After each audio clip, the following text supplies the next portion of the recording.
மனநீதியாகவும் உடல் ரீதியாகவும் நாங்கள் கஷ்டப்படுறது கடவுளுக்கு மட்டும்தான் தெரியும். அப்படிங்கிறப்ப தெருவில் சண்டை போட்டாங்க. தெருவில் சண்டை போட்டதோட விடலை, சொந்த இடத்துக்காரவங்கள்ட்ட வந்து சொல்லி கொடுத்து நம்ம எல்லாமே மனிதாமான அடிப்படையில் நேர்மை நீதியோட தான் நான் என்றைக்குமே இருப்பேன். நீதியும் தவறாது, நேர்மையும் என் விஷயத்தில் தவறாது.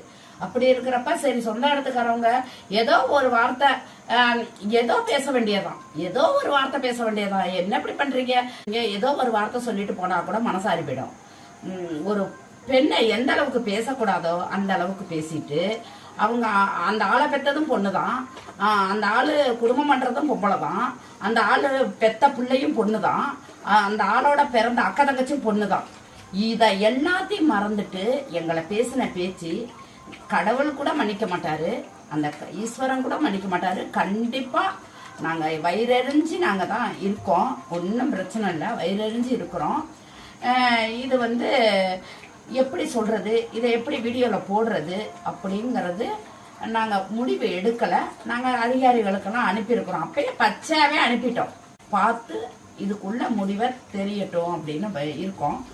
எங்களை வந்து என்னென்ன பேசுனாங்களோ அது அப்படியே அவங்க பொண்ணு, அவங்க பொண்டாட்டி, அவங்க அக்கா, அவங்க தங்கச்சி அனைத்துக்கும் போய் சாரும். கண்டிப்பா அவங்க இடத்துல போய் நான் படுக்கலை, என் பிள்ளைய படுக்கலை, நான் தூங்க இடம் இல்லாமல், படுக்க இடம் இல்லாமல், சாப்பிட இடம் இல்லாமல் நாங்கள் போய் அங்கே தெருவு பொம்பளைங்களே அங்கே தான் பாத்ரூம் போகிறாங்க. நாங்கள் சும்மா அதுக்குள்ள விரட்டுறது வேற எதுக்கும் அவங்க கொலையில் போய் நாங்கள் கால வைக்க மாட்டோம். அப்படிங்கிறப்ப அவங்க பேசுனது என்னைய சாருமா, நான் செய்யறதுக்கு என்னைய சேருமா, வாயில்லாத ஜீவன், நீ வெள்ளாம போடுறியா, உன் இடத்த வந்து நீ சுத்தி எறும்பு வராம நீ அடைச்சுக்கணும்.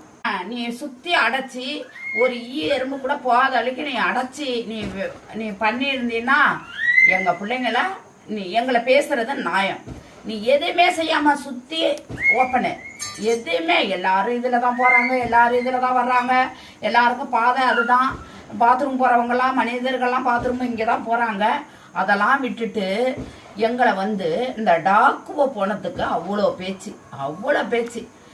சில மக்களுக்கு தெரிஞ்சிருக்கும், சில மக்கள் கேட்டிருப்பீங்க, ரொம்ப வருத்தப்பட்டீங்க, ரொம்ப கவலைப்பட்டீங்க, ரொம்ப வாசாப்பு விட்டீங்க, அதுவும் தெரியுது.